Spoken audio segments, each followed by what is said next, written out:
saying, and she was very happy. And it was a little bit of a, controversial statement, but empowering women in ISKCON. There's actually people who don't want it to move so fast. That's what you're saying. Yes.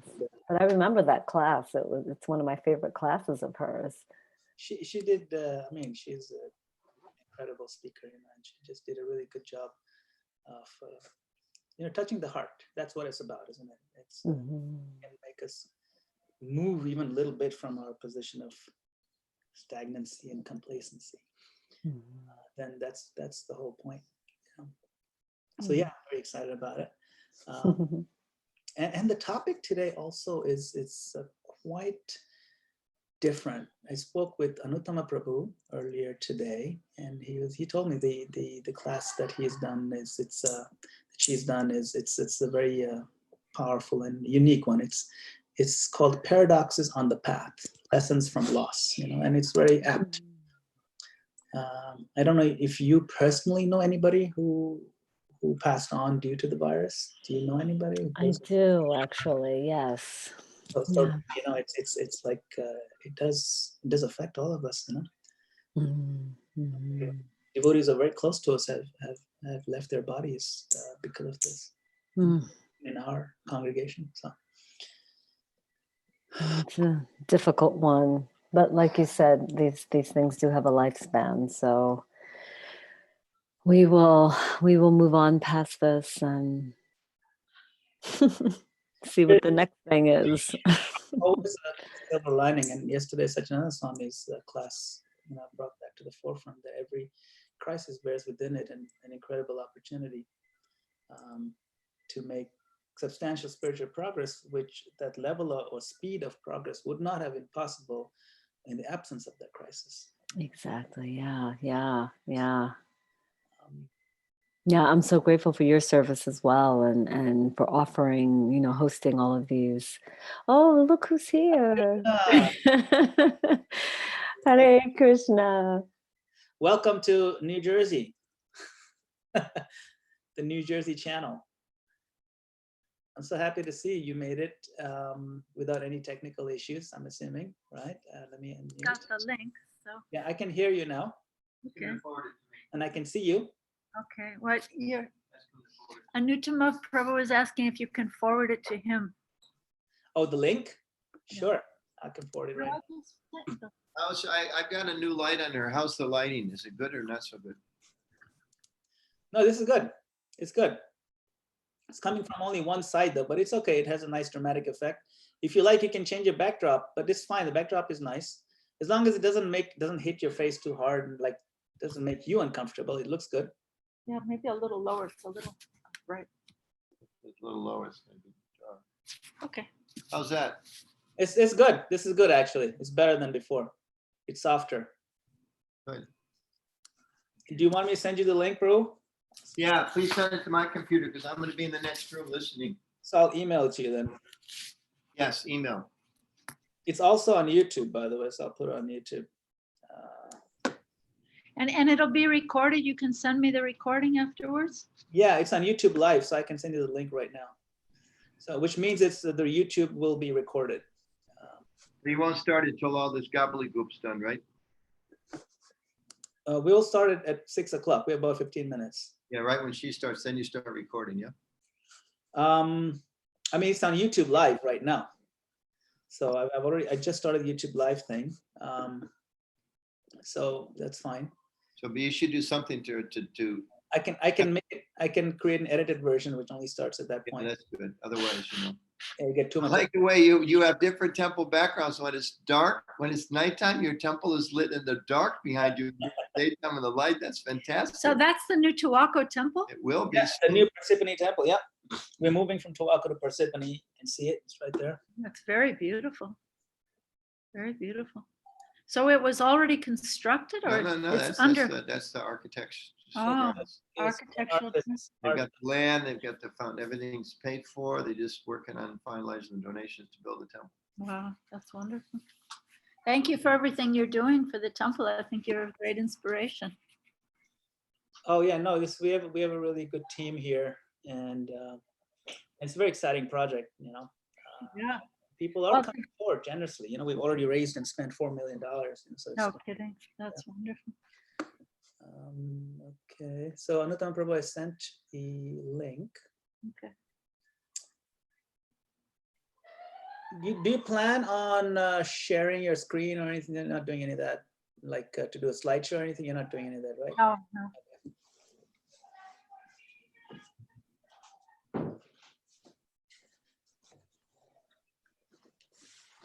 I was just telling Tiffany here how inspired I was by your Mayapur class, when. Well, everyone thought you were a plant. I mean, I don't know if you heard, but someone complained to the GBC.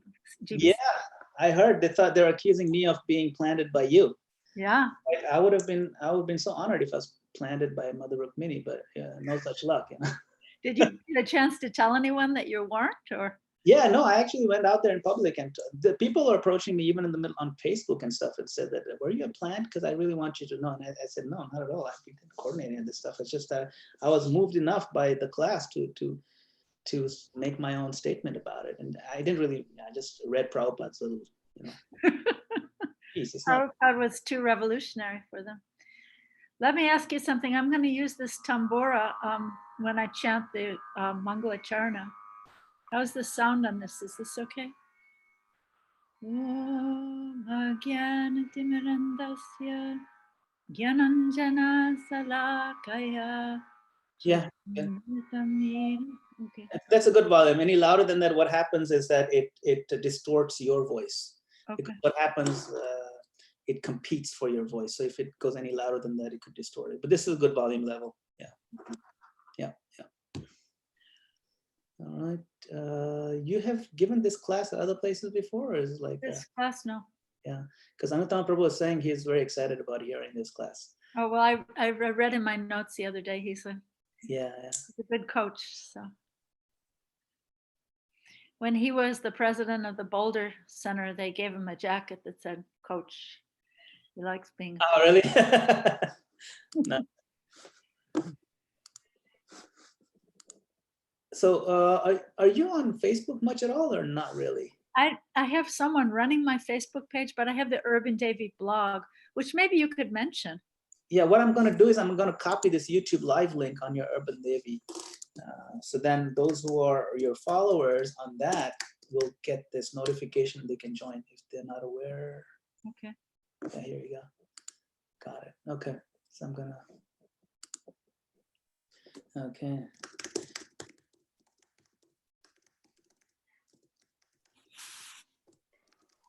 Hare Krishna, Rukmini.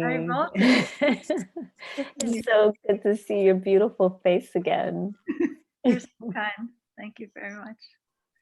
Thank you for joining. Absolutely. You have a very, very thoughtful group. Your group. Some very thoughtful people. They are, and they really appreciate reading Bhagavad Gita. So it's exciting to gather with them every Monday. Yeah. Bhagavad Gita can be a little tough for people. They are, it's amazing. They've been very open-minded. Just a sec. I don't expect something weird happens. Can you tell them I'm going to be on? No, I can't. I'm just doing everything on the phone. If something weird happens, you just keep going. Well, maybe what you should do is tell them that I'm giving a class over Zoom. And okay, all right. We've got to. 99.9 is not going to be a problem. Just in case the show goes on, you ignore it. You sure you can't just say something to them that's starting I'm doing 6? everything I can. I'm tuning on switches myself. But just if something really weird happens, Okay. just All right. ignore it. Okay. There's a repairman upstairs who comes thundering down. So they're appreciating Bhagavad Gita. Oh, absolutely. And is it 240? Is that the first controversial, the comment about women? Yeah. And I actually, when we got to that verse, I shared some wonderful things that Chaitanya Charan Prabhu had written on his website, Spiritual Scientist. And they took it in with an open mind and open heart, and they got it. There were no questions, no ruffled feathers, nothing. Good people. Yeah, yeah, really good. Yeah. What are some of their backgrounds? I know there's a mix, but Yes, very mixed. A couple of them are also yoga instructors, like I am. Then I have I have a couple of clients of mine that I've done energy work with, and then oh, and you met one of them who she's one of my students, one of my yoga students, and her whole family has now joined, her husband and daughters, and yeah. your daughter likes it also. Yes, she does. Yeah, yeah. Lovely. Yeah, she's been to the Philadelphia Temple with me, and of course to the Bhakti Center for festivals and things like that. Yeah. Very nice.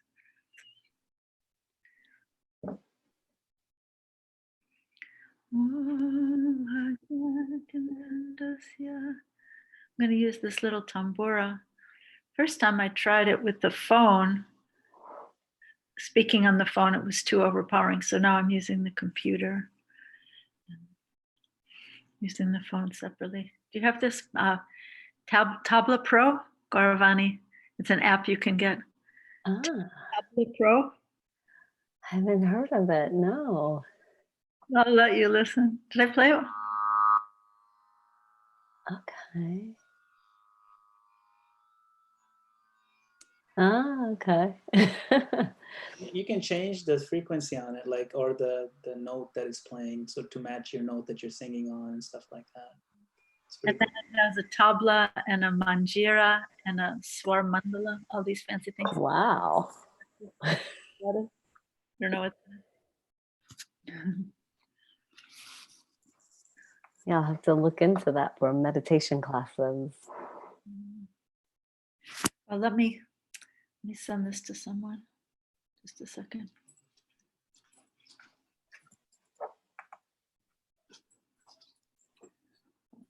Esther, this is better, right? Fun Gopal, is that better light? Yeah, that's a little better. That's a little better. A little more like maybe on these pictures behind her? No, we don't want too much on the background, otherwise it draws attention away from. So that's good there? This is perfect. Yeah, this is actually very good. Okay.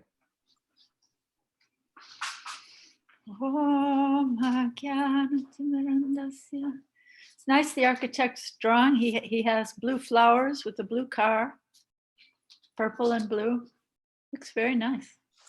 If you look carefully, they've done such a good job of it, of these artists. Even the cars have Jersey license plates on them. They have what license plates? Jersey license plates. And the flowers are pink. There's a pink car. The flowers are blue. There's a blue car. And then there's some kind of brownie flowers with a brown car. Yeah. They have to put Maryland plates so we can come up and celebrate with you. This is a devotee who did this, by the way. He's a Russian devotee. He's an architect. He came here and he came here from Russia Stadium. Change it tonight, or it happens at 6 o'clock. So this is the night view, Yeah, very impressive. Yeah, they did a good job. What we would like to do is to get one done for the inside view. We never got around to doing that. That would be nice to see how the temple looks from the inside. So. Is that your wife? That is, I'm pretty sure, yeah. That is. What's your name? Ganga. Hare Krishna, Mataji. Haribol. How are you? You're Manasi Ganga. Yes, I'm Mansi. Getting these Manasi Ganga posts about Sachinandan Swami. I'm so grateful. I didn't know the class yesterday. That was a fantastic class. Yeah. That was really deep. Yeah. It was She's really, a disciple of Sachinandan Swami. are you? Yes. Well, a rare breed, because I know he doesn't accept everyone, Yeah. Sometimes people say they'd like to become his disciple. He says, no, you're not my disciple. Yeah. It's amazing. And he's one of my favorites. Thank you. Hare Krishna. Hare Krishna. Hare Krishna, Vaishnavi Prabhu. Welcome.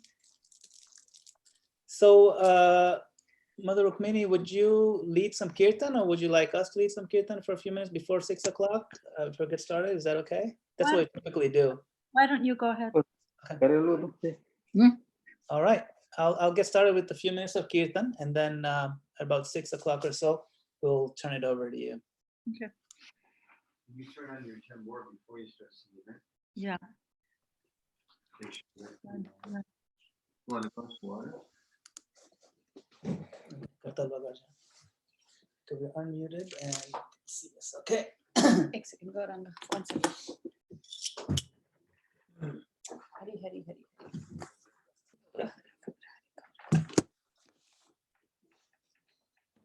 Is Madhav available? It's okay. Madhav.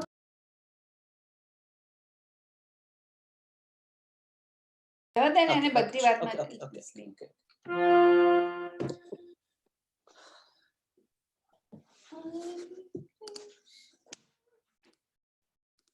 All right. Okay. Hare Krishna,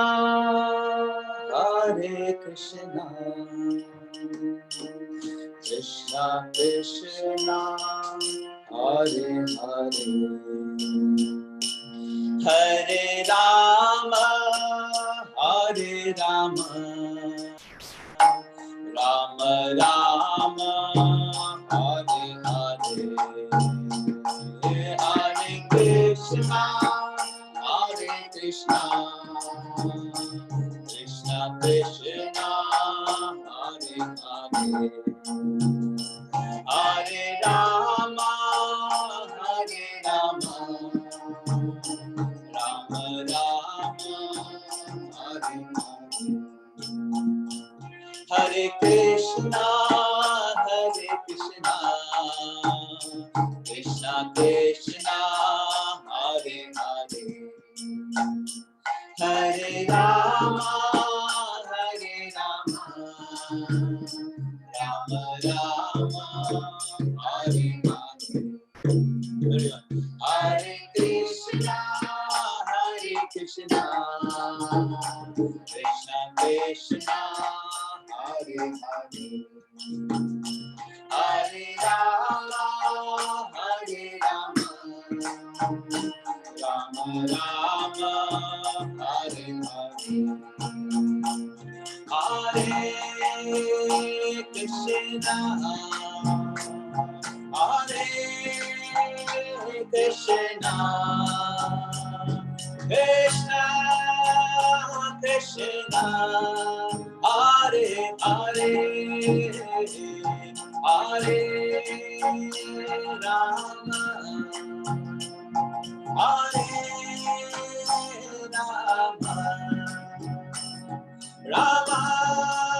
Hare Rama, Rama Hare Hare,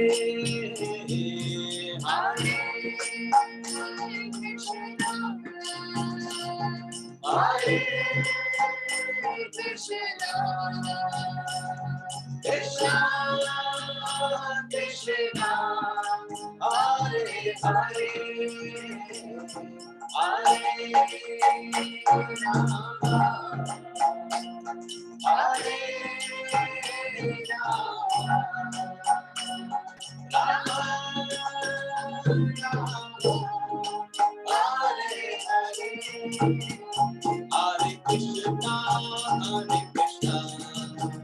Krishna Krishna, Hare Hare, Hare Rama, Rama Rama, Hare Hare, Hare Krishna, Krishna Krishna, Hare Hare, Hare Rama, Rama Rama, Hare Hare.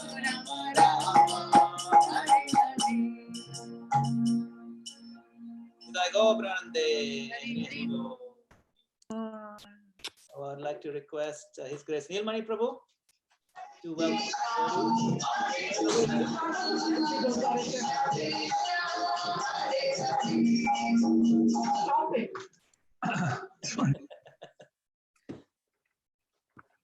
Oh, what happened? Oh, you muted.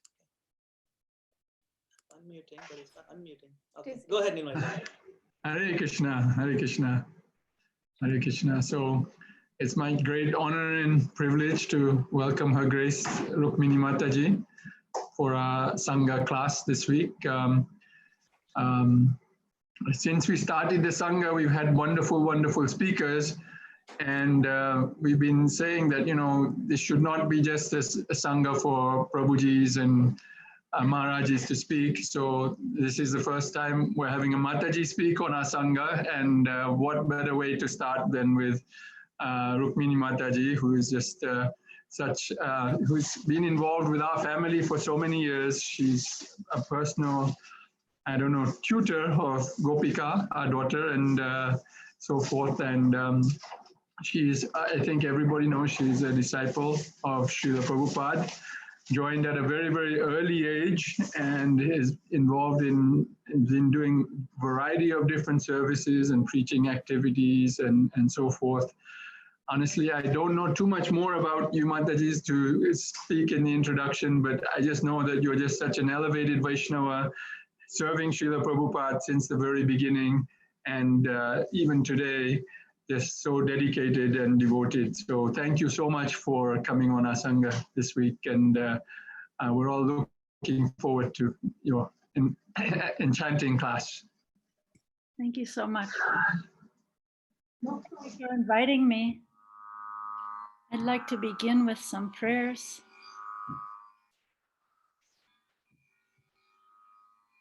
Om Ajnana-timirandasya Jnananjana Salakaya Chaksun Militam Yena Tasmai Shri Gurave Namaha Shri Chaitanya Manobhistam Stapitam Yena Bhutale Swayam Rupa Kadamayam Dadati Sapadantikam Nama Om Vishnu Padaya Krishna Prastaya Bhutale Srimate Bhakti Vedanta Swaminiti Namane Namaste Saraswate Deve Gauravani Pracharine Nirvishesha Sunyavadi Paschatya Deshatarine Mukam Karoti Vachalam Angolam Gayate Girim Yat Kripastamaham Bande Shri Gurun Dinataranam Panchakapataro Vyascha Kripasindhu Bhaevacha Patitanam Pavanebhyo Vaishnavebhyo Namo Namah Jai Shri Krishna Chaitanya Prabhu Nityananda Shri Advaita Gadadhar Shivasadi Gaura Bhakta Vrinda Hare Krishna Krishna Krishna Hare Hare Hare Rama Rama Rama Hare Hare. Thank you all so much for inviting me to speak tonight. I thought I'd speak about the idea of paradoxes on the path or lessons from loss.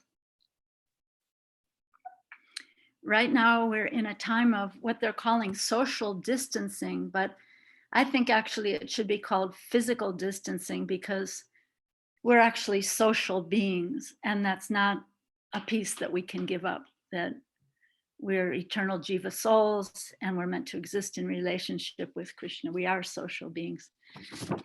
But it's interesting to me that in many ways right now, we're connecting more deeply socially than we were before we had this order to isolate in place. Right now, just like tonight, there's so many Zoom calls. Kirtans are being organized with devotees, some of them hundreds of devotees, sometimes even thousands. They're extended readings of Srimad Bhagavatam or Japa Sanghas. So yeah, this idea of social isolation, to me, it's also a paradox, because isolation is the antithesis or the opposite of Sankirtan, right? Sankirtan means coming together to chant together in unison and congregation. So somehow this order to isolate in place is actually inspiring so many creative ways to come more closely together with a deeper intention. So often we take for granted what's easily available. Like sometimes I might think, maybe I'll go over to the temple on Sunday. Once in a while, they have an interesting speaker over there. Or maybe I'll go shopping. Maybe I'll watch a game. Maybe I'll catch up on my email. So I'm just thinking that when we were free to gather together to chant the holy name, to sit together to hear Srimad Bhagavatam, to take prasadam or sanctified food together, or as they say, break bread together, how much were we really appreciating those blessings? So I think this is a sad paradox of our human condition. It's not really until something's been lost or there's a threat of its being lost that we truly appreciate its precious value. And this is a paradox. There's a story about a hunter in a forest.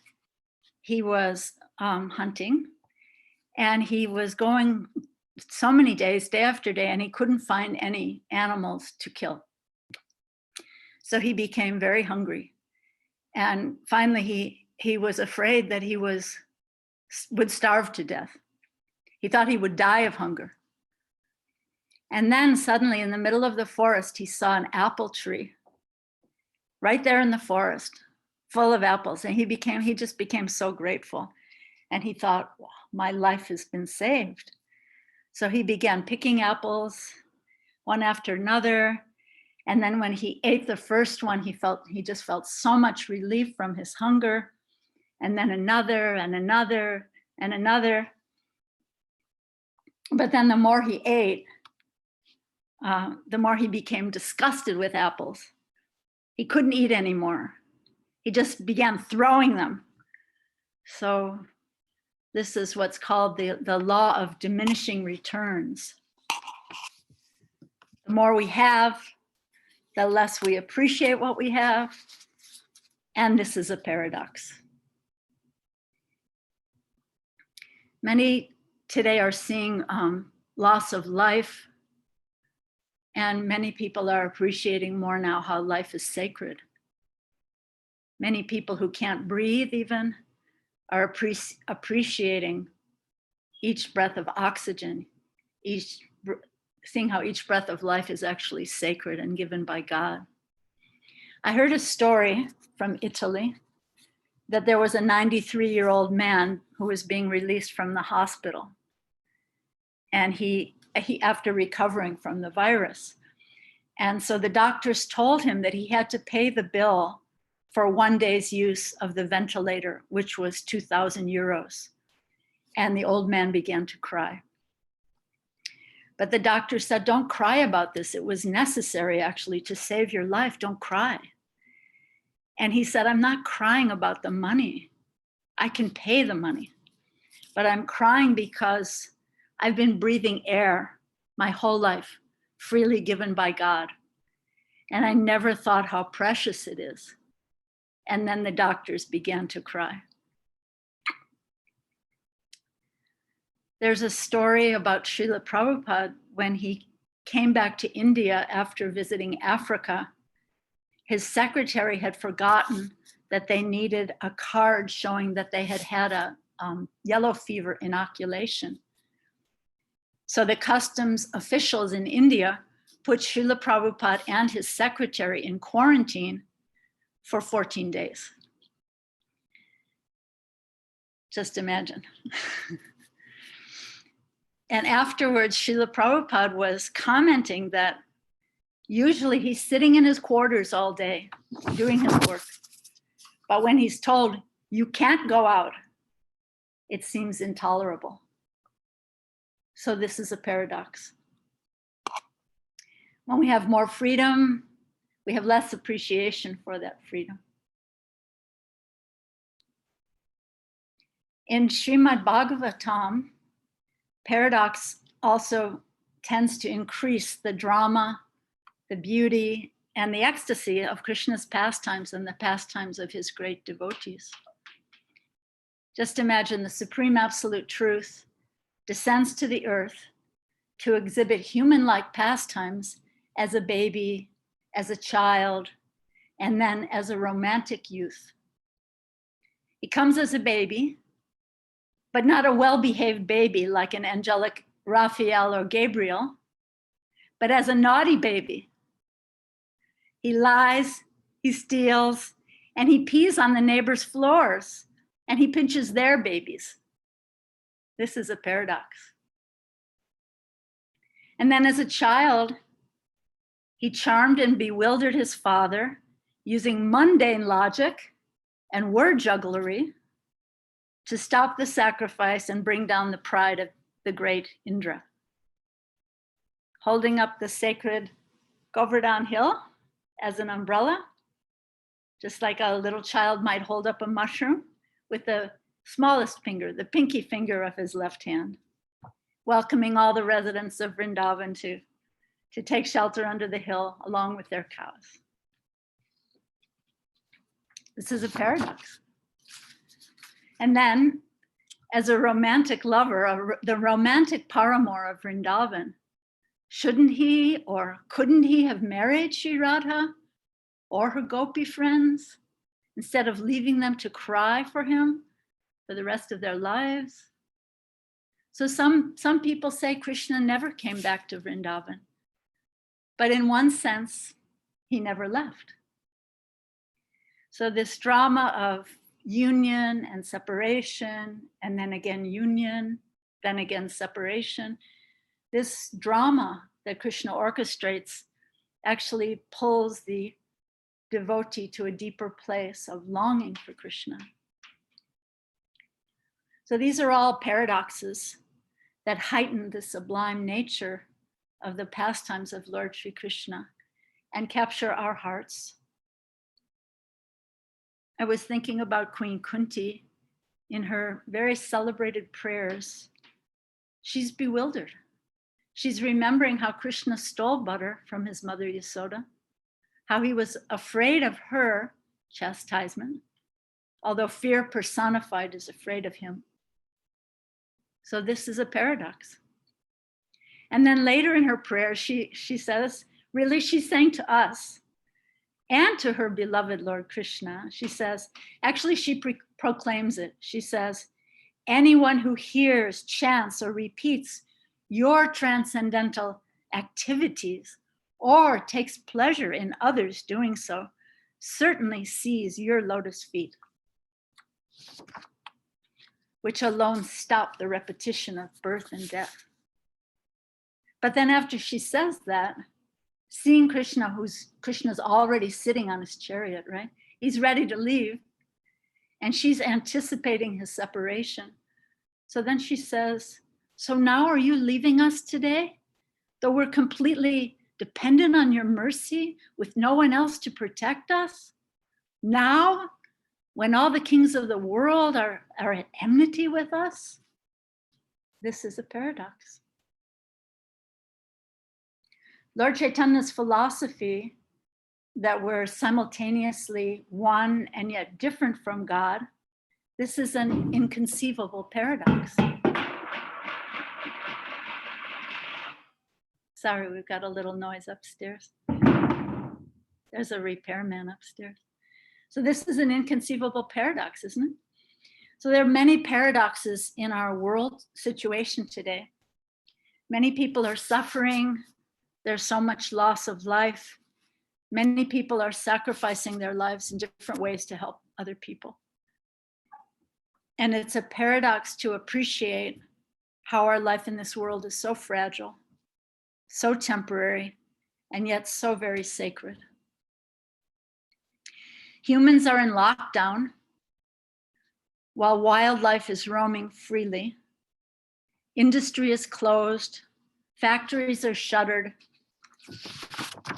And with human intervention taken out of the equation, the Ganga and the Yamuna rivers are blue again and flowing freely. And skies are blue over the most polluted cities of the world for the first time in decades. So I'm wondering, would the earth be better off right now without human intervention?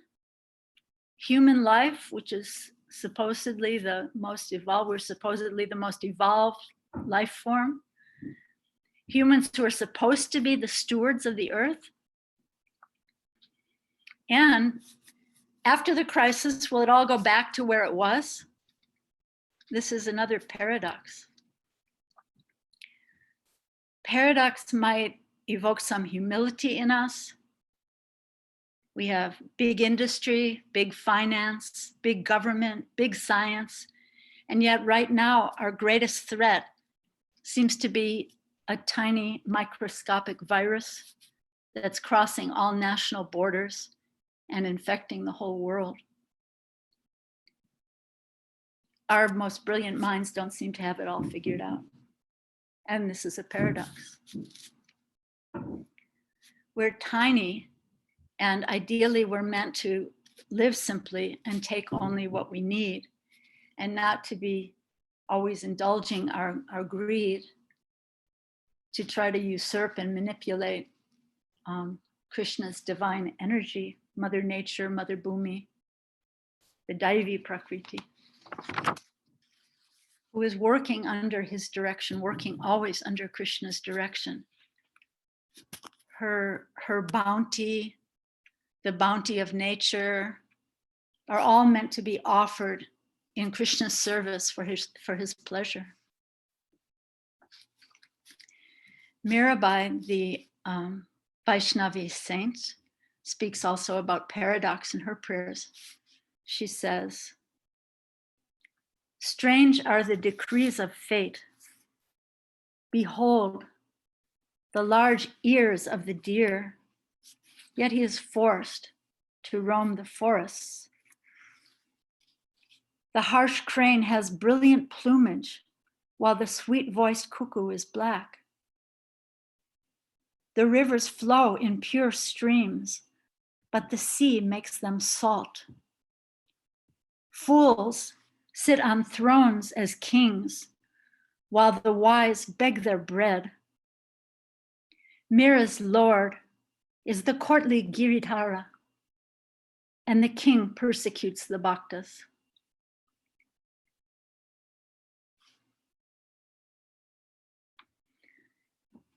In conclusion, I'd like to read you some thoughts about paradox from Srila Viswanath Chakravarti Thakur from his 17th century commentary on Srimad Bhagavatam, 10th canto. He says, "It is at night that the sunrise becomes attractive. During the hot summer, that cold water gives comfort. And during the cold winter months, that warm water is pleasing. Lamplight appears attractive in darkness, not in the glaring light of day. And when one is distressed by hunger, food tastes especially good. In other words, to strengthen the devotee's mood of depending on him and longing for him, the Lord arranges for his devotees to go through some suffering. And when he appears to deliver them, their gratitude and transcendental pleasure are boundless." That's the end of his words. So what does this mean for us, really? There are so many paradoxes in our world, especially in the last few months. Are there some lessons for us to learn here? What have we lost? And what have we perhaps gained in understanding and realization by being physically isolated? These paradoxes of isolation and community, of life and death, of union and separation, they can all serve to pull us more deeply into the precious and finite time each of us has left in this world, to ponder, really, to ponder more deeply. We're eternal beings, yet we're temporary in the forms we now see and inhabit. We're traveling here as visitors, really as guests in this world. And that's another paradox. So these are some thoughts. Thank you so very much. Maybe you can, maybe something's important for you here, or maybe you can reflect back, or maybe you have some questions or realizations that this brought up for you. What are your thoughts about paradox, about lessons from loss? Maybe there's some lessons that you've learned in the last few weeks or months also. Thank you very much. If anybody would like to make any comments or share their thoughts or have any questions perhaps, please, you can use the raise your hand button on your app. And this way I can unmute your microphones as needed. So you can do that, or you can type in your comment or question. I can read that out if you like on the chat area. So you can do one of those. I wanted to share a thought that I had that the paradoxical nature of our, even just our existential situation that we're in right now, it's so paradoxical because we're eternal, but everything that is visible to us is not, but we do have clues to our eternality, our own desire to continue to exist. And what makes a lot of our experiences paradoxical is that the things that we thought will be disasters are actually incredible opportunities that we wouldn't have been able to leverage had it not been for these disasters. And when the more and more I hear from devotees, especially in this particular Sangha on this channel, so many devotees and have given us so much, not only solace, but a spotlight to our situation that, this is like, in many ways, is like a lottery that, it's a once in a lifetime or multi-lifetime situation where you actually get a chance to sit and reflect a time. When you're running around, we don't have the time to sit and reflect. Now we do, reflect and see where we are, and under pressure, what we're made of becomes more evident. And it's not necessarily bad when we see the weakness in us, if that becomes evident, because that in itself is also a good thing. Because hey, I thought I was this very great person, and this opportunity would have really shown my greatness, but it turns out I'm not so great. But it's good. At least now I know where I am, and we can move from there. So there's this all good in one sense. It's just, are we leveraging the opportunity handed to us? So at so many levels, it's coming out as a gift to the human society. Yeah, we've been given this gift of time and space. Of course, time is also a form of Krishna. So within this gift of time and space, actually, the poet Rilke said, let us not squander the time of our suffering, which is so interesting.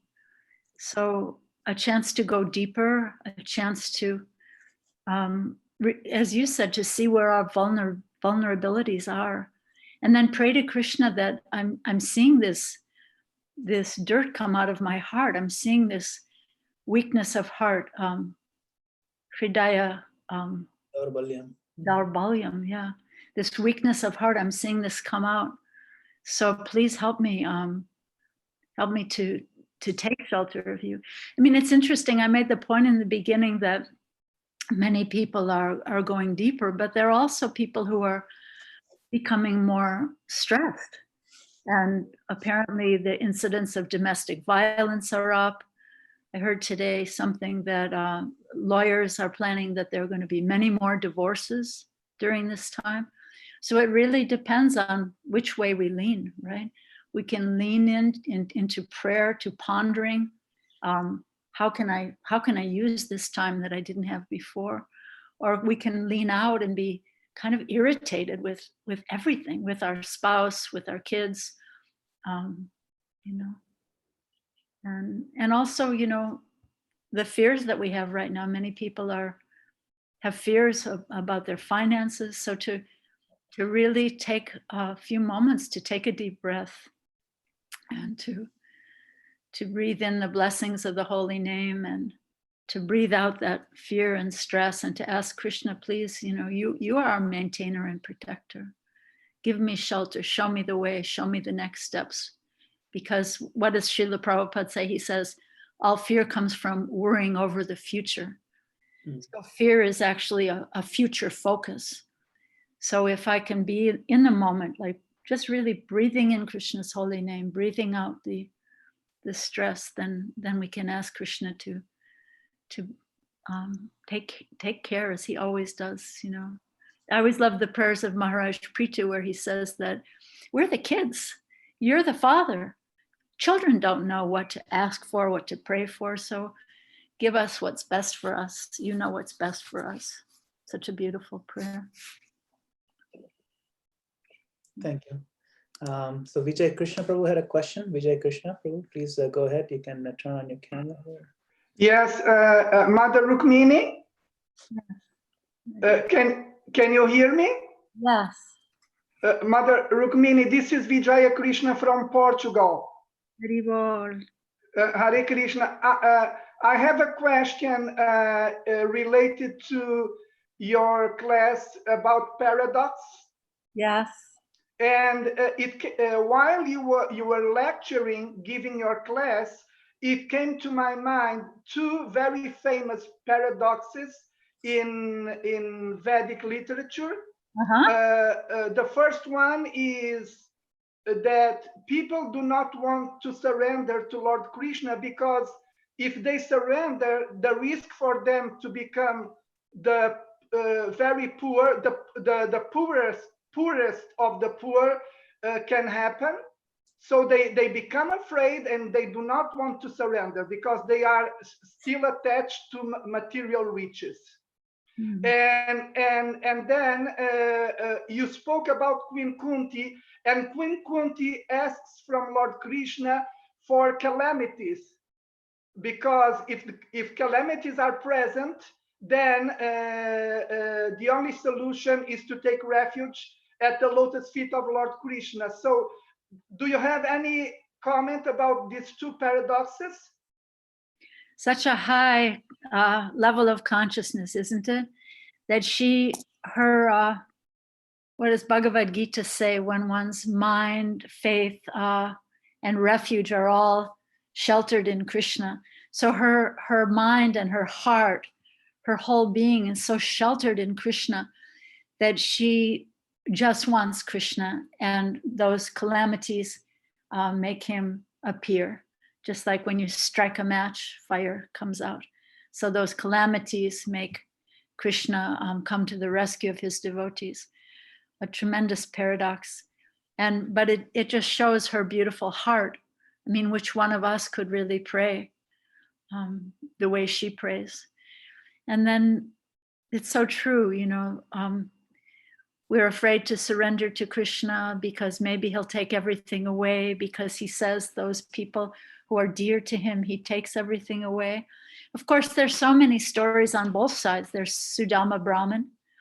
He gave Sudama Brahman a tremendous opulence. Of course, Sudama was a little bit attached to renunciation. So Krishna had to show him that I'm the most precious thing, not the renunciation.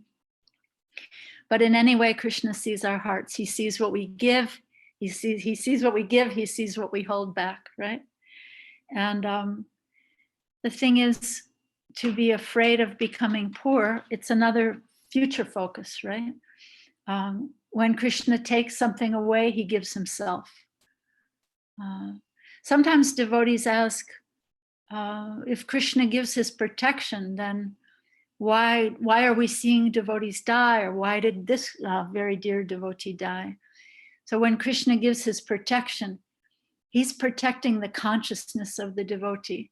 Because in fact, anyone who's taken birth, that the temporary body must die, right? One who has taken birth, death is certain.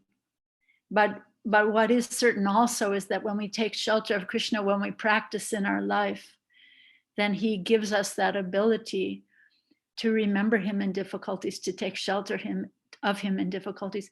And it's so difficult to know what a person is going through at the moment of death. But we know that Krishna's shelter is there for someone who's taken his shelter. You know, Maharaj Kulashekar prays, "Let me die now, because at the time of death, my voice will be choked. I'll be in a difficult type of consciousness." But Krishna is there for the devotees. There's a story of Ramanujacharya that he was asking his deity of Krishna, what happens if your devotee can't remember you at the time of death? And the deity responded by saying, then I will remember my devotee. So poverty, as you asked about poverty, I believe that no matter what condition Krishna puts us in, he knows what's best for us. And if he puts us in poverty, then he gives us the opulence of his own self. So many beautiful stories. The story of the fruit seller who came to the house of Nanda Maharaj.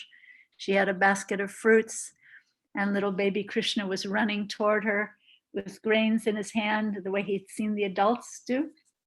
And all the grains were falling between his fingers as he ran up to her. And she was so charmed by him that she just filled up his hands with as many fruits as he could hold, even though he hadn't really given her much of anything.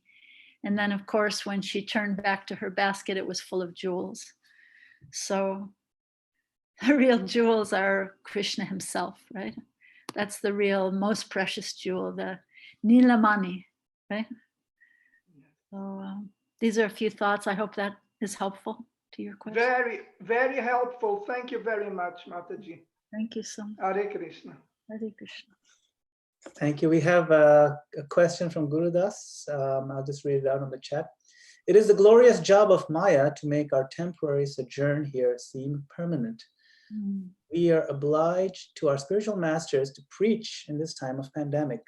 How best to give Krishna to others during this time? By purifying ourselves and at the same time praying to give his teachings to others. That's a beautiful question. Thank you so much.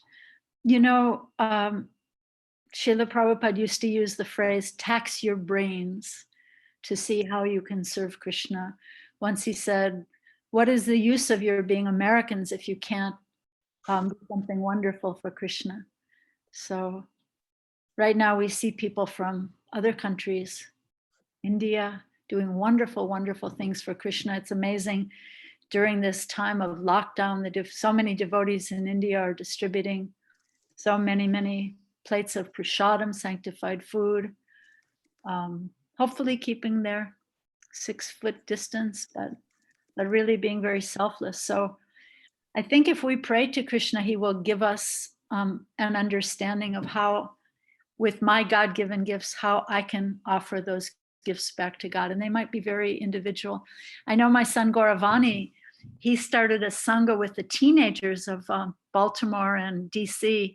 They're reading Shyam Sundar Prabhu's book, Chasing Rhinos, which is such a great read for teenagers. And he called up Shyam Sundar Prabhu, and Shyam Sundar Prabhu sent him a beautiful letter full of appreciation of the wonderfulness and uniqueness of Srila Prabhupada, how he was such a great adventurer. And so, yeah, such a creative idea, right? So many ideas will come if we pray to Krishna. Kirtans, I know in Russia, they're doing an extended Srimad Bhagavatam reading. And Janavi Harrison is doing a kirtan for an hour every day from her house in London. So, pray to Krishna. He's waiting for us, actually. He sits in our hearts. Sometimes if we don't call on him, then maybe he feels unemployed. So call on him, and he's waiting in our hearts to reciprocate with our desires and our prayers.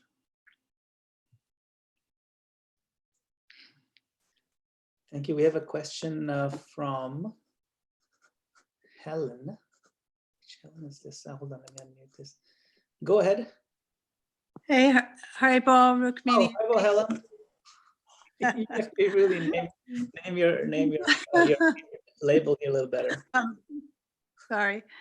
Last night we were hearing from Bhakti Charu Maharaj, and someone asked him to tell about his experiences with Srila Prabhupada. And so it's wonderful that you're here tonight and you had so much personal association with Prabhupada at such a young age. Would it be all right if you shared some of those experiences with us? I will tell you a funny story that I just shared the other day. How did this come up? I'm trying to remember how this came up. Oh, there was a discussion on one chat about why sometimes we see in the great pictures of the great devotees, they have rather long hair. And why did Prabhupada ask the men in ISKCON to shave their heads? So Prabhupada had just been somewhere, I'd have to ask Malati, he was somewhere where Malati was, and the deities in that temple had, the Gaura-Nitai deities had long hair down to their waists. And Srila Prabhupada chastised the pujari and said, Chaitanya Mahaprabhu was not a hippie.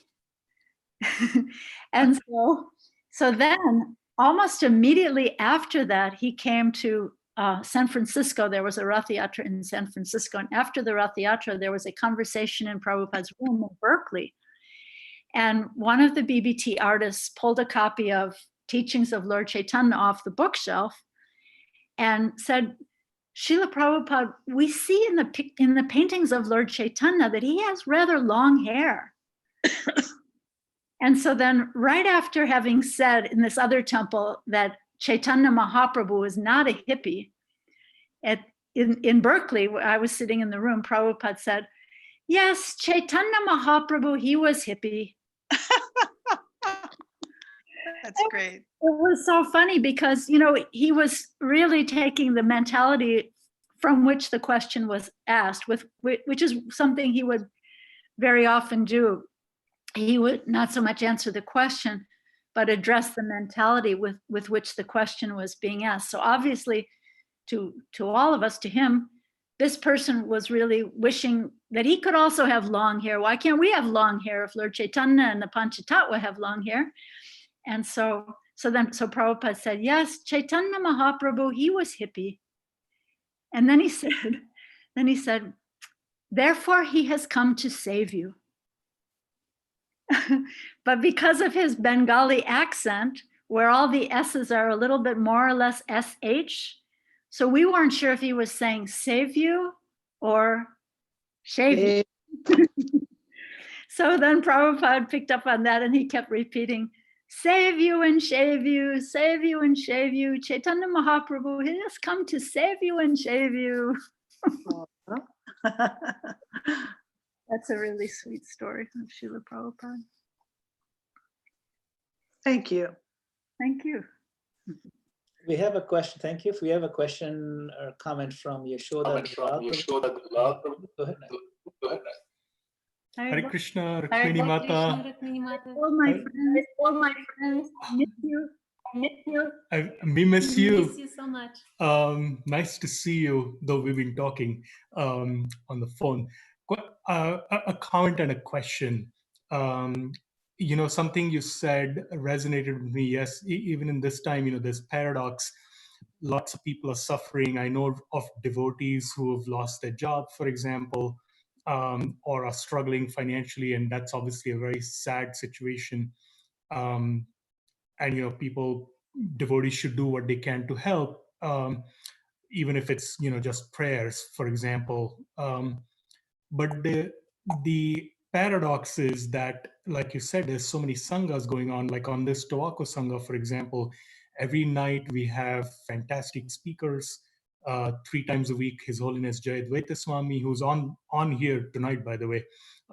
His Holiness Jayadvaita Swami leads a discussion on Bhagavatam where people can ask him any questions related to what he's reading from first canto. And there's been so much nourishment going on. And I felt, like you said, we go to the temple and we receive so much sangha or so much hearing, and sometimes we may not take it, very as what it is, and we may take it cheaply. Whereas now we're really relishing it and taking it deeply. Yeah. So that's the paradox. So that's the comment. The question I had was, actually, I was going to ask what Mother Vegavati asked, which is to narrate a Prabhupada pastime. So I might make it a twofer, if you don't mind, a twofold question. One question is to talk about any situation where you saw in Srila Prabhupada's life, with because you had so much personal experience with Srila Prabhupada, where you saw him dealing with a paradox and what the situation was. Yeah, thank you very much for the question. I was in Vrindavan before the Vrindavan temple opened, when Srila Prabhupada came, and he expected the temple to be open in late 1974. He had been, it always makes me think it was almost like the emperor's new clothes, that story of the emperor's new clothes, because the temple managers there were so afraid of Prabhupada's anger and kind of knew he would be angry. I mean, anger like Hanuman, we have to understand in context, not mundane anger. But they were sort of misleading him and leading him to believe that the temple would be ready to open. And Srila Prabhupada had invited devotees from all over the world to come to the temple opening, which was supposed to be Janmashtami 1974. And he even had invited the chief minister of Uttar Pradesh, who was coming with his whole entourage. So it was a great embarrassment for Srila Prabhupada when the temple did not open. And Srila Prabhupada became very, very ill, and we were all praying for him. All over the world, devotees were praying for him, and he instructed us that the way to pray is, my dear Lord Krishna, if you desire, please cure Srila Prabhupada. So always with that clause, if you so desire, which is a very beautiful thing. So he was lying in bed. He couldn't lift his head from his bed at that time. But then this chief minister was coming. So just like a mystic yogi, Srila Prabhupada got up from his bed and went into the unfinished temple room, which is really just a construction site, and sat in a chair next to this gentleman. The whole entourage was there, as Prabhupada always talks about, when the king comes, the whole entourage comes. Prabhupada sat next to him, spoke with him, welcomed him, entertained him, and was there with him for, maybe half an hour or something. And then the gentleman left, and then Prabhupada went back to his room and just collapsed in his bed. So, paradox, paradox in the lives of the devotees. And I thought of this other story when you were asking. I recently read the story of Shruti Kirti when he was serving Srila Prabhupada in Los Angeles. He had made some friends there in the temple. So he thought that he would go to Mangal Arti, and because Prabhupada didn't usually ring his bell and call for him so early in the morning. So he thought he'd go see his friends, go to Mangal Arti. So he went to Mangal Arti, and as soon as he got there, Prabhupada's secretary was calling for him. Prabhupada was asking, where is Shruti Kirti? Prabhupada, of course, beyond mundane limitations of knowledge, right? So Prabhupada was calling for Shruti Kirti, and Shruti Kirti came back and said, oh, I'm sorry, Srila Prabhupada, I just went to Mangal Arti. And Prabhupada said, your job, your service is to be here with me in case I need you at all times. And so it's an interesting paradox I was thinking of, that here he thought he would go to Mangal Arti and dance and see his friends because he was in the service of Srila Prabhupada, but someone else who maybe went to Mangal Arti every day, or maybe sleeps through Mangal Arti every day, was thinking, oh, Mangal Arti, it's so early. I don't know, I'd rather be at home sleeping. So it's so interesting, this idea of paradox, all these different paradoxes that really increase the feelings of a devotee. Yeah. Thank you. We have Shamkun Prabhu had a comment. Shamkun Prabhu, go ahead. See if I unmute. The unmute doesn't seem to be working. Well, no problem. Fine. Hare Krishna Mataji. Thank you so much for a nice class. This is Shyam Kundas from Tuaku Temple. So my question to you, Mataji, is Krishna is the source of all these paradoxes? The reason I'm asking this question is, I mean, we know Krishna as a Bhagwan as full of 6 opulences. For example, he's the most famous person in the whole creation, but still it's so difficult for us to preach. I mean, it's much easier to preach the Buddhism compared to the Krishna consciousness, right? Because even the Buddhism is atheistic. So looks like there's a paradox right there. And Krishna is the most wealthiest, Kandar Pokho Dikamaniya, so he's like the most wealthiest person. But still, you look at the devotees or the temples, they're struggling. And even if you have to do something for Krishna, whether it's a project or something, it looks like it's much easier to do some demigod-related project, which is much easier to get money or something. So looks like Krishna is the source of all paradox. So do you have any comments on this? Yeah, it's interesting. You mentioned Krishna's 6 opulences. So what is the ultimate of the 6 is his renunciation. So he has all strength, all knowledge, all everything, all beauty. But yet the ultimate paradoxical last of the 6 opulences that he has all renunciation. He could just walk away from any of them. He's not interested. He's not attached to any of them. So maybe he wants us to really tax our brains, to try a little harder, to really pray to him, to really use our creativity. You mentioned Buddhism being atheistic, and it's so interesting because in one of Prabhupada's writings, he says there is actually no void anywhere in the creation of the Lord. Such a unique kind of a great Mahavakya of Srila Prabhupada. There's no void anywhere in the creation of the Lord. But one teacher says that we all have a God-sized hole in our hearts, which is very, very interesting. So, mindfulness is a very powerful thing. It's helping people in many ways, but ultimately we have to go to the place of heartfulness. And maybe that's a lesson for us also. Maybe we're trying to serve using our minds, but maybe we have to go deeper to the place of the heart. I heard a story from a Buddhist teacher, actually. One of her colleagues was coaching a man who was dying of he had a very painful stomach cancer. And so this Buddhist teacher was his mentor, and he was instructing him, just go to the place of mindfulness, try to go to the place of mindfulness. And finally, at a certain point, this man who was in excruciating pain, he said, the mindfulness is just not working. And then the teacher very wisely said, then you have to go to the place of the heart.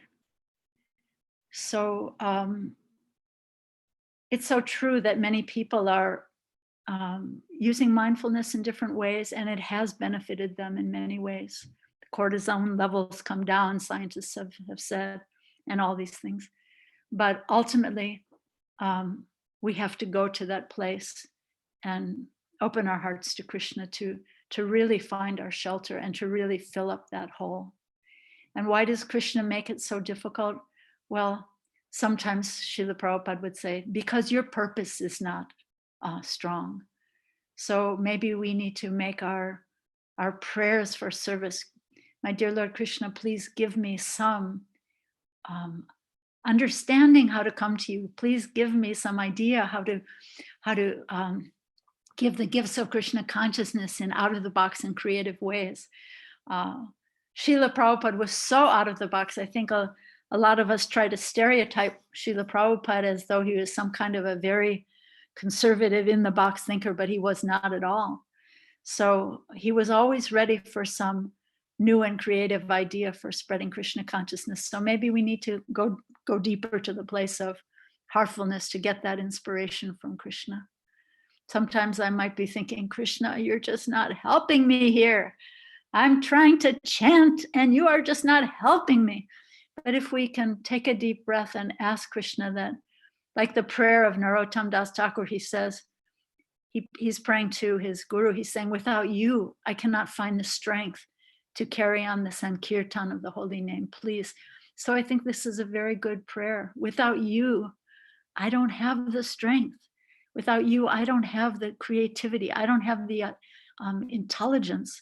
Please show me the way. Give me some idea of how I can spread the glories of Krishna, the glories of Srila Prabhupada, Lord Chaitanya's great mission. I hope this is a little bit helpful. Thank you. Thank you, Mataji. Yes, thank you. We have Venkata Bhatt Prabhu also on the line. Go ahead, Venkata Bhatt Prabhu. Hari Bol. Hare Krishna, Mata. It's nice to see you. Nice to see you, my dear friend. Thank you so much for this. So if it's okay, I just, I have a thought and then a question, or I'd like to ask you to just expand on something. So the thought is, I'm really appreciating, coming from the many examples of paradox that you've given, that in one sense, each of these paradoxes present an opportunity for us to grow closer to Krishna. And they can look very different. In some cases, it may involve leaning towards something, and in other cases, it may be leaning away from something.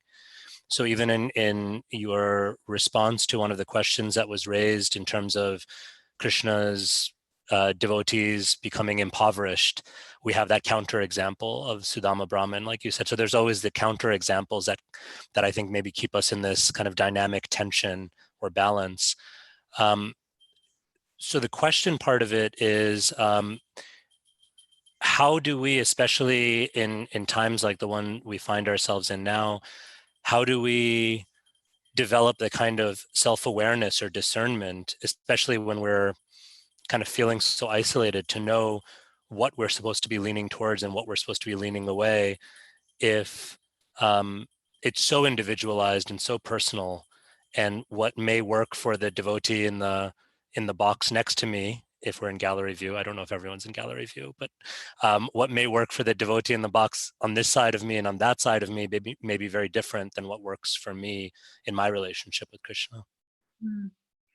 Thank you. I love this question because it is so individualized. And yeah, one man or woman's food is another man or woman's poison. Haribol Krishnangi. Yeah, so that idea of discernment, I think, is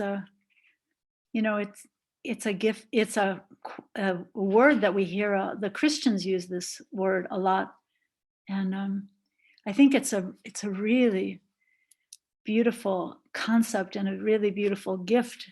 And to me, it just seems to come from going into a place of deep prayer, because so often we do want to just, okay, this is working for him, maybe it'll work for me, but maybe that's the worst thing in my situation, and maybe my gifts or my abilities are very different from that person's gifts or abilities. So that discernment, what can I say? I mean, I don't think that you either got it or you don't. I think it's a gift from Krishna. And if Krishna sitting in our hearts knows that we're crying for that and begging for that, then I think he will reciprocate. And, all these uncharted territories, I keep thinking, as I'm answering this question, I keep thinking of Shyam Sundar and his time with Srila Prabhupada. And Shyam Sundar is so much like an Indiana Jones type of a character. And he was always up for the next creative adventure with Srila Prabhupada. And he learned that from Srila Prabhupada. Whatever hasn't been done, let's try that. Wherever we haven't gone, let's do that. let's go to some uncharted territory and do something wonderful for Krishna. I think you yourself are doing that at Princeton. So, you know, interacting with so many people who maybe are not, don't think of themselves as ISKCON devotees or even Vaishnavas, or, you know, youth who are very, very brilliant from the Indian community. And these are all uncharted territories, and it tests our creativity. Sometimes we want to just hold back and stay in that groove of what I've done before, or what someone else has done before. But I think the greatest rewards will come when we venture out into those places of uncharted territory for Krishna. And it's not the same for everyone. Not everyone could do it, or not everyone should do it, right? But I think it's very exciting. And I, as I said before, I don't appreciate when devotees try to kind of remold Prabhupada into this very stereotyped personality and try to create that kind of stereotype within his mission, because I think that's not at all what he was about. He would pick and choose what would be good for our bhakti. Sometimes it was something Vedic, sometimes it was something very, very progressive or innovative. So whatever would enhance our bhakti, yena tena prakarena mana Krishna niveshayat. Somehow or other, fix your mind on Krishna. Like, I think of you as a person, you know, you would not be happy doing some kind of in the box profession or in the box type of work or service. So Krishna so kindly reciprocated with you and given you this whole new terrain to venture out into uncharted territory, to try to capture the hearts and minds of some brilliant, brilliant people, to charm them with Govardhanika village or the beauty of Lord Krishna. So I was just thinking when we had that conversation between Radhanath Swami and Father Frank Clooney at Columbia University, and Shruti came up to talk to you while you were speaking with Father Clooney, and you said to him, "This is my daughter Shruti." And she said, "I am not Shruti, I am Lord Ram." And this Catholic priest, the head of the Center for the Study of World Religions at Harvard University, said, "Oh, Shruti, Lord Ram, very nice to meet you." And, you know, so I think this is going on into you're sending the DNA down into the next generation as well. So thank you very much. Haribo, I hope that helps a little bit. Thank you. Thank you very much, Mother Rukmini. Neelmani Prabhu, you have a comment? Sure. Well, actually, you know, maybe an observation I'd like to share just with all of the members of the Sangha. You know, we've been going for over a month, and one thing I've noticed is that all of our speakers in this whole time, they're just all so kind of calm and understand the situation. And you know, some of our speakers have even told us, "Why are you so surprised? You know, this is material nature," and so forth, right?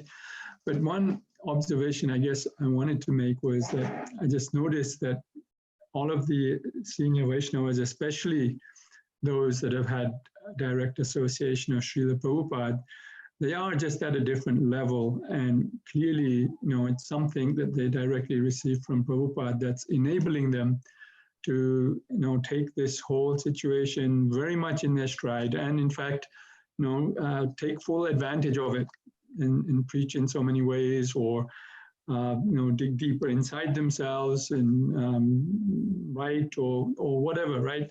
So I guess my question, Mataji, is can you kind of give us a glimpse of what that was, that essence that Prabhupada was so able to give to his direct disciples that enables them to be so robust and so fearless and have faith continually and no anxiety, no?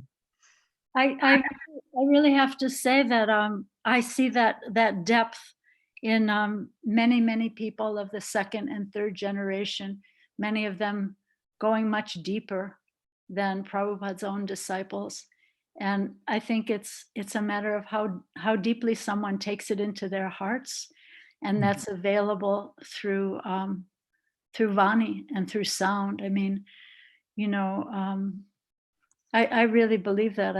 I feel that depth is there available for all of us. And many of Srila Prabhupada's disciples who had the most personal association with him are people that walked away from it. I know at the time of Prabhupada's disappearance, there was one sannyasi, had lots of intimate association with Srila Prabhupada. And he said, well, if Prabhupada's leaving ISKCON, then I'm leaving ISKCON too. So it depends on how deeply we embrace it and take it deeply into our hearts. It depends on that gift of our own discernment and how we've been able to access that.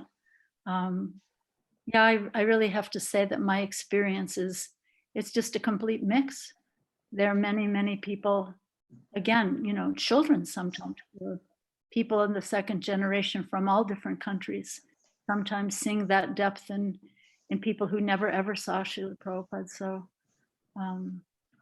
that gift, Venkata Prabhu mentioned the idea of discernment. So that discernment is such a gift from Krishna, and we all have the opportunity to access it if we choose, to lean into that and to long for that and to beg and to cry for that. And if we take it cheaply, like, you know, many people who've had a lot of association with Prabhupada took it cheaply, actually, took it for granted. And so. Thank you so much. Thank you. You have any more questions, Madan Gopal Prabhu? I think we're good. So, well, I want to thank you, Mother Rukmini, on behalf of all the devotees here at our Sangha, and for really bringing the next level of going internal, going deeper into our own hearts, and coming out stronger in these times of difficulty, crisis, and then seeing that, you know, the world is full of paradoxes, and yet we can leverage all of them to move further. Nothing can slow us down in Krishna consciousness if we have the right perspective and the right approach. So thank you very much for you know, giving us that incredible perspective. It's very valuable for us. So I'm going to, before we dissolve the meeting, I just want to make a quick announcement. We have this program on this channel 7 days a week, and we had a very power-packed weekend. And thank you for capping it off with Rukmini Mataji. And then coming up on Monday, Wednesday, Friday at 8 p.m., His Holiness Jayadeva Swami speaks from the first canto. Then on Tuesday and Thursday, on Tuesday we have His Holiness Bhakti Purushottam Swami on Jagannath Leela. And on Thursday, Hari Parashada Prabhu speaking on Damodar Leela. And then next weekend, another power weekend with His Holiness Giriraj Swami, Vishakha Devi Dasi. We'll talk on her memoirs and her memories with Srila Prabhupada and some photographs. And on Sunday, we have His Holiness Radhanath Swami. So please do join us on this channel. Look out for the announcements on Facebook and so forth, or just say this channel. And on weekends, we have earlier times. On weeknights, it is at 8 p.m. Hare Krishna. Okay. Rukmini Mataji, again, my sincere gratitude.